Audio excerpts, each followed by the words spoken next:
warahmatullahi wabarakatuh.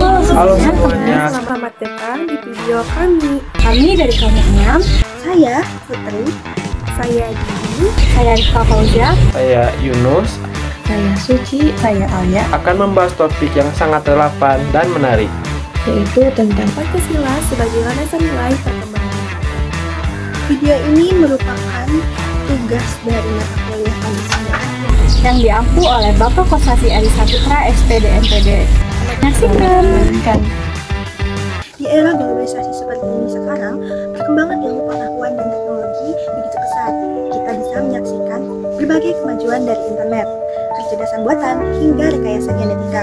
Namun, di balik semua kemajuan itu, ada tantangan besar bagaimana iptek bisa tetap dikembangkan tanpa pelanggaran nilai-nilai moral dan kemanusiaan. Disinilah Pancasila berperan penting sebagai landasan. Artinya, Pancasila menjadi pedoman agar perkembangan iptek tidak lepas dari nilai-nilai luhur bangsa Indonesia seperti kemanusiaan, keadilan, persatuan, dan kepercayaan kepada Tuhan. Pancasila bukan penghambat iptek, melainkan pengarahan iptek. Tanpa nilai membawa kerusakan, tetapi iptek yang berpijak pada Pancasila justru menjadi kekuatan untuk menciptakan kemajuan yang beradil dan adil.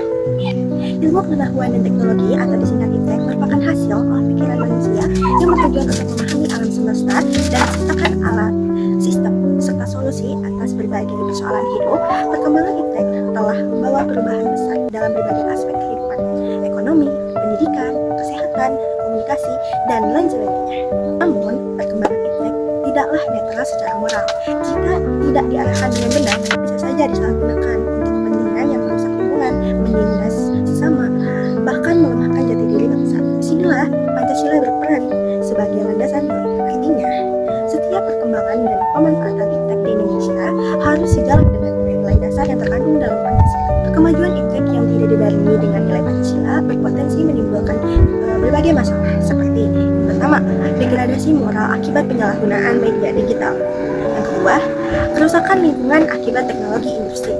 Ketiga, ketimpangan sosial akibat monopoli teknologi. Dan yang keempat, krisis identitas bangsa karena terlalu terbuka terhadap budaya luar. Karena itu, pendekatan Pancasila dalam pengembangan iptek bukanlah pilihan, tapi kebutuhan agar kemajuan teknologi tidak merusak, melainkan memperkuat martabat manusia dan kebutuhan bangsa.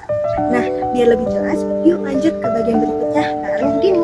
Sila pertama, ketuhanan yang Maha Esa, menekankan bahwa pengembangan iptek harus sejalan dengan nilai-nilai keimanan dan akhlak. Tetapi di dalam dunia pendidikan saat ini, kita sedang menghadapi tantangan besar, yaitu penyalahgunaan teknologi oleh pelajar. Banyak siswa memanfaatkan teknologi seperti Google, chatbot, bahkan aplikasi AI untuk mencontek atau mengerjakan tugas tanpa usaha sendiri.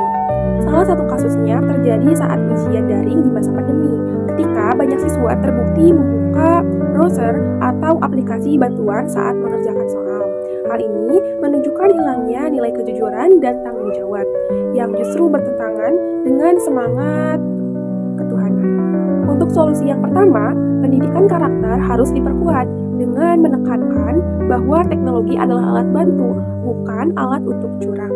Yang kedua, guru dan dosen perlu membuat soal atau tugas yang lebih aplikatif dan tidak bisa dicari langsung di internet. Untuk yang ketiga, penting adanya pengawasan digital dan etika pemanfaatan iptek sejak dini. Dengan menanamkan bahwa segala bentuk ilmu berasal dari Tuhan, kita diajak untuk menggunakan iptek dengan cara yang lebih bermoral dan bertanggung jawab. Sila kedua, kemanusiaan yang adil dan beradab, mengajak kita agar teknologi digunakan untuk memanusiakan manusia. Dalam dunia medis, alat bantu dengar, kaki palsu bertenaga AI, dan telemedicine menjadi bentuk nyata iptek yang beradab. Contoh kasus, ada penggunaan AI dalam pendidikan mengalami kemajuan pesat. Namun, tidak lepas dari penyalahgunaan. Misalnya, teknologi deepfake kini digunakan oleh sebagian siswa untuk memanipulasi video guru atau kepala sekolah, menciptakan konten palsu yang merusak reputasi mereka. Hal ini karena ditemukan dalam beberapa kasus di sekolah, di mana video hasil rekayasa disebarkan di media sosial dan menyebabkan kegaduhan di lingkungan sekolah. Kaitannya dengan sila kedua, ini melanggar prinsip kemanusiaan yang adil dan beradab, karena menyalahgunakan teknologi untuk menjatuhkan martabat dalam lingkungan. Solusi yang pertama ada literasi digital di kalangan siswa dan guru. Lalu yang kedua,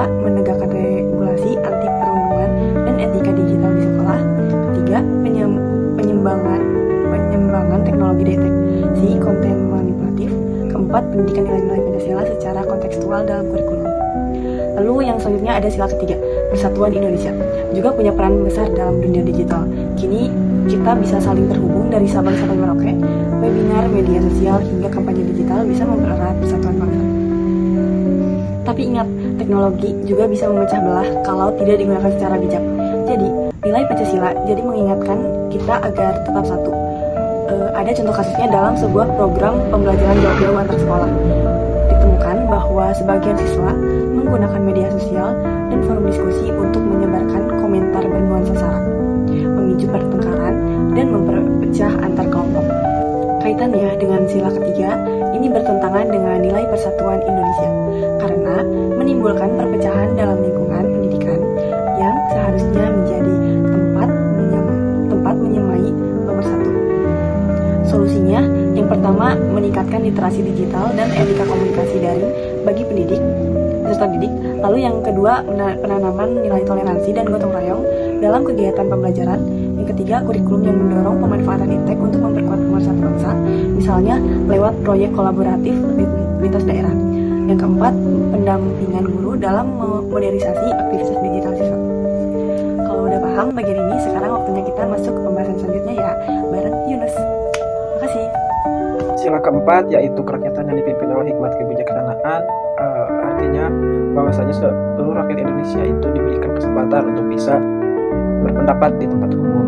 Nah, seperti keterbukaan dan juga dapat menemukan pendapat, dapat menghargai pendapat orang lain, itu merupakan suatu bentuk langkah yang bisa kita ambil supaya rakyat Indonesia dapat mewujudkan sila keempat ini. Kemudian, seluruh kalangan pelajar, kita tahu bahwasanya kita tuh hidup di dalam negara yang demokratis.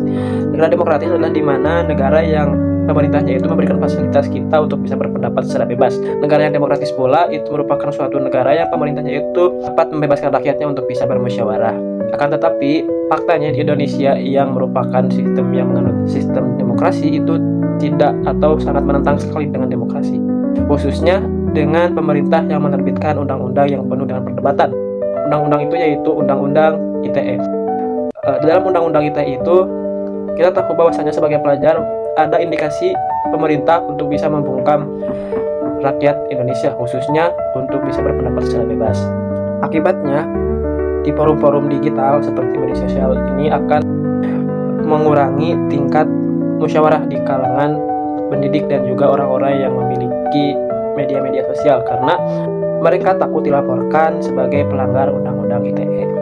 Nah, ada pun solusi yang dapat kita ambil sebagai pelajar yaitu perlindungan terhadap ruang diskusi akademik. Kita sebagai orang yang sedang menempuh pendidikan seharusnya tahu bahwasanya kita dibebaskan untuk berpendapat ataupun mengemukakan pemikiran kita. Nah, hal ini pemerintah dan juga lembaga pendidikan harus tahu dan juga harus sepakat bahwasanya ketika dalam bangku akademik, khususnya seperti kampus, sekolah, dan lain sebagainya, kita tuh bebas mengemukakan pendapat karena itu merupakan suatu proses pemikiran kita seperti itu.